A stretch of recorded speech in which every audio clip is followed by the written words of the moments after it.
الحمدللہ والصلاۃ والسلام علی رسول اللہ۔ نماز کسوف کا طریقہ سوال کیا گیا ہے۔ نماز کسوف یعنی سورج گرہن کی نماز ادا کرنے کا کیا طریقہ ہے؟ الجواب بعون اللہ سبحانہ وتعالی۔ اول، بخاری حدیث نمبر 1041 اور مسلم حدیث نمبر 911، اور یہ الفاظ مسلم کے ہیں۔ سیدنا ابو مسعود الانصاری رضی اللہ عنہ کہتے ہیں رسول اللہ صلی اللہ علیہ وآلہ وسلم نے فرمایا، بے شک سورج اور چاند اللہ رب العزت کی نشانیوں میں سے دو نشانیاں ہیں۔ اللہ سبحانہ وتعالی ان دونوں کے ذریعے اپنے بندوں کو ڈراتا ہے، اور یقینی بات ہے کہ یہ دونوں کسی شخص کی موت پر گرہن نہیں ہوتے۔ چنانچہ جب بھی تم ان میں سے کسی کو گرہن لگتا ہوا دیکھو تو اتنی لمبی نماز پڑھو اور اللہ سبحانہ وتعالی سے دعا کرو یہاں تک کہ تم اپنی معتدل حالت میں آ جاؤ۔ اسی طرح بخاری حدیث نمبر 1059 اور مسلم حدیث نمبر 912 میں ابو موسیٰ رضی اللہ عنہ سے مروی ہے کہ ایک بار سورج گرہن ہو گیا تو رسول اللہ صلی اللہ علیہ وآلہ وسلم گھبرا کر کھڑے ہوئے، کہیں قیامت قائم نہ ہو گئی ہو۔ تو آپ علیہ الصلاۃ والسلام مسجد میں تشریف لائے اور خوب لمبے قیام، رکوع اور سجدے کے ساتھ نماز پڑھائی۔ میں نے اس سے پہلے آپ کو کبھی اتنی لمبی نماز پڑھاتے ہوئے نہیں دیکھا تھا۔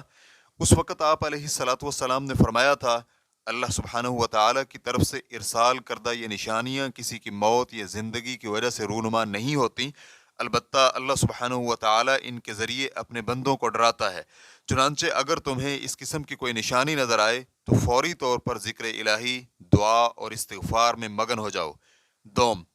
نماز کسوف کا طریقہ۔ نماز کسوف کا طریقہ یہ ہے کہ انسان تکبیر تحریمہ کہے اور پھر دعائے استفتاح پڑھنے کے بعد تعوذ پڑھے، اور اس کے بعد سورۃ الفاتحہ کے ساتھ کسی دوسری سورت کو ملاتے ہوئے لمبی قرات کرے، پھر لمبا رکوع کرے، پھر رکوع سے سر اٹھا کر سمیع اللہ لمن حمدہ ربنا ولک الحمد کہے، پھر دوبارہ سے سورۃ الفاتحہ کے ساتھ کسی دوسری سورت کو ملا کر لمبی قرات کرے، تاہم اب کی بار قرات پہلے سے قدرے کم ہوگی، پھر دوسری بار لمبا رکوع کرے لیکن یہ پہلے رکوع سے قدرے کم لمبا ہوگا، پھر رکوع سے سر اٹھائے اور سمیع اللہ لمن حمدہ ربنا ولک الحمد کہے، پھر کافی دیر تک کھڑا رہے،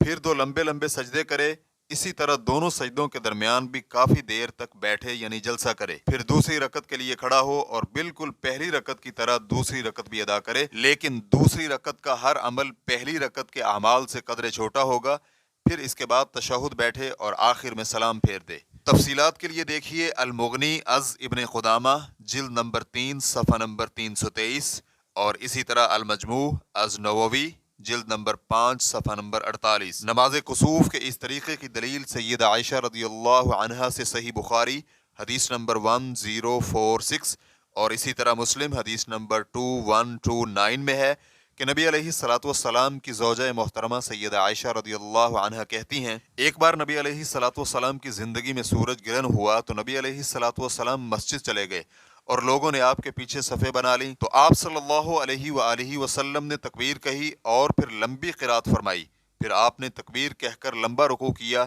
پھر آپ نے سمیع اللہ لمن حمدہ کہا اور کھڑے رہے، سجدہ نہیں کیا، پھر آپ نے دوبارہ لمبی قرات فرمائی لیکن یہ پہلی قرات سے قدرے کم تھی، پھر آپ صلی اللہ علیہ وآلہ وسلم نے دوبارہ تکبیر کہتے ہوئے لمبا رکوع کیا، تاہم یہ پہلے رکوع سے کم لمبا تھا، پھر آپ صلی اللہ علیہ وآلہ وسلم نے سمیع اللہ لمن حمدہ ربنا ولک الحمد کہا، پھر آپ سجدے میں چلے گئے اور پھر دوسری رکعت بھی بعین ہی اسی انداز سے پڑھائی۔ چنانچہ آپ صلی اللہ علیہ وآلہ وسلم نے 2 رکعت نماز میں 4 رکوع اور 4 سجدے فرمائے۔ واللہ تعالی اعلم۔